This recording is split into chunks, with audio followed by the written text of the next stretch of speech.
no such thing as 7 generations of drinking and sleeping with each other and making human beings. So he's French, he's Creole, he's about 5'3", and we met at a party a few years ago, and we started comparing our lives. Turns out we were born on the same day, and we were the same age, and grew up in New Orleans, though we'd never met. And the differences in our lives, because he was from a very educated family and a very upper middle class family. You guys could make this so much easier.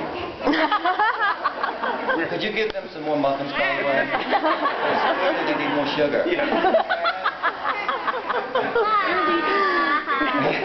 leaving. No, they're okay. They just need, you know, less sugar.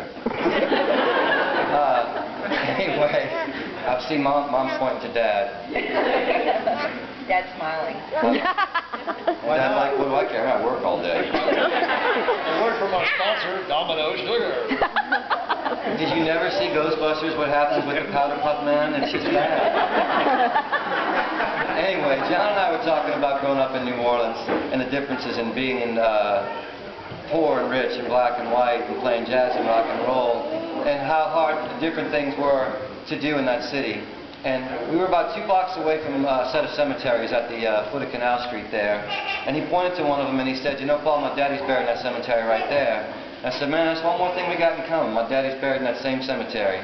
And he smiled and he said, "You know what, baby, black or white, we all gonna meet at the foot of Canal Street." And I said, "Well, that's the truth. Let's go home and write that song." So we went back to my house and I said, "Let's try and make this like a song that could be played at a jazz funeral." And if you don't know what that means, a jazz funeral is when they have a band take the body to the cemetery. The band plays really slow and mournful on the way there. But once the body's in the ground, the band kicks it into high gear, not because they're glad you're gone or nothing, but to celebrate life, theirs and yours. And so I said, "What's it like, man? It looks really beautiful. I know you've sung at it before. It looks like it's a very holy thing."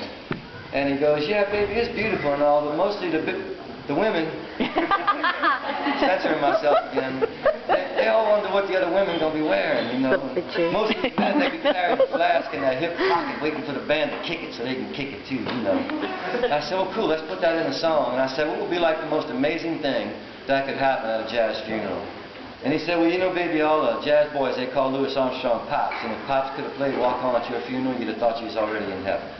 So we tried to put that in the song, and as it happens, it has been played at some jazz funerals since then. And John has sung this song all over the world. If you ever get a chance to hear him sing, it is one of the most special things that music has to offer on this planet.